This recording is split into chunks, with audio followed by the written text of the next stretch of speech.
সালের সকল ক্ষতিগ্রস্ত আজকে আমরা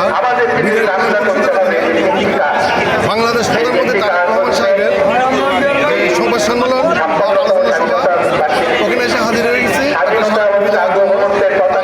আমরা অনেক মন্ত্রী স্মারকলিপি দিয়েছি।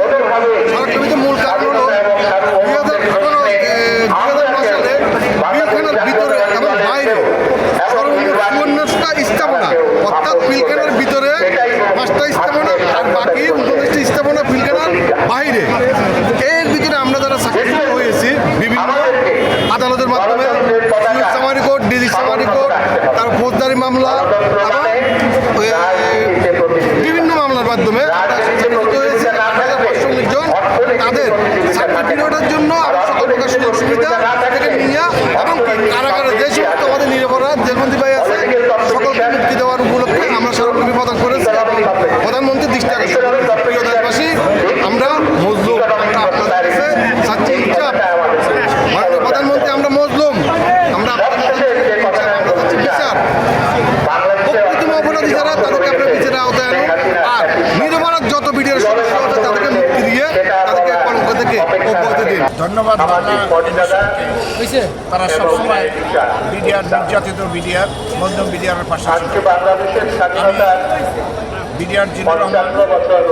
আমি আজকে আমরা এখানে উপস্থিত হয়েছি বাংলাদেশের প্রধানমন্ত্রী জনাব তারেক রহমানের সঙ্গে আমাদের সাক্ষাৎ এবং তার কাছে প্রদান করার জন্য। আমরা 2009 সালে পিলখানায় যে একটি পরিকল্পিত হত্যাকাণ্ড ঘটেছে আর তা আমাদেরকে উপরে চাপিয়ে দিয়ে প্রকৃত যারা দোষী তারা আমাদেরকে দায় চাপিয়ে দিয়ে তারা আড়ালে ছিল। বিষয়টা হলো যে ফ্যাসিস্ট সরকার দীর্ঘমেয়াদী ক্ষমতায় থাকার জন্য এই পরিকল্পিতভাবে পিলখানা হত্যাকাণ্ড ঘটিয়েছে। আমরা যারা নির্দোষ, অসহায়, মজলুম, আমাদের উপরে এই দায় চাপিয়ে দেওয়া হয়েছে। পিলখানার ভিতরে এবং বাইরে টোটাল 14টা স্থাপনায় আমাদেরকে জরিমানা করা হয়েছে। শিওর সামারি কোর্ট, বীর সামারি কোর্ট। বাত ব্যথা, প্যারালাইসিস কিংবা আর্থ্রাইটিস, আধুনিক ফিজিওথেরাপি ও পুনর্বাসন চিকিৎসায় নির্ভরযোগ্য নাম ডিপিআরসি। এবং যে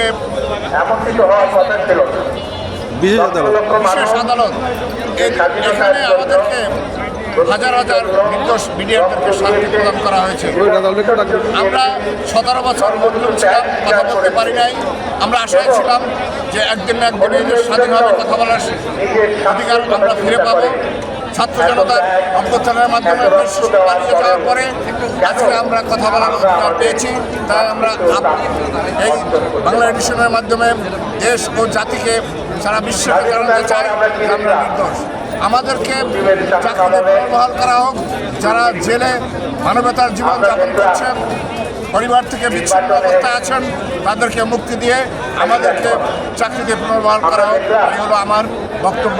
মাননীয় প্রধানমন্ত্রীর সাক্ষাৎ করার জন্য আমরা সবাই আজকের অনুষ্ঠান দুটা থেকে আমাদের ব্যানার নিয়ে উপস্থিত ছিলাম এবং আমরা আমাদের যে বাংলাদেশ সরকার বর্তমান মাননীয় প্রধানমন্ত্রী যাতে আমাদের বিষয়টা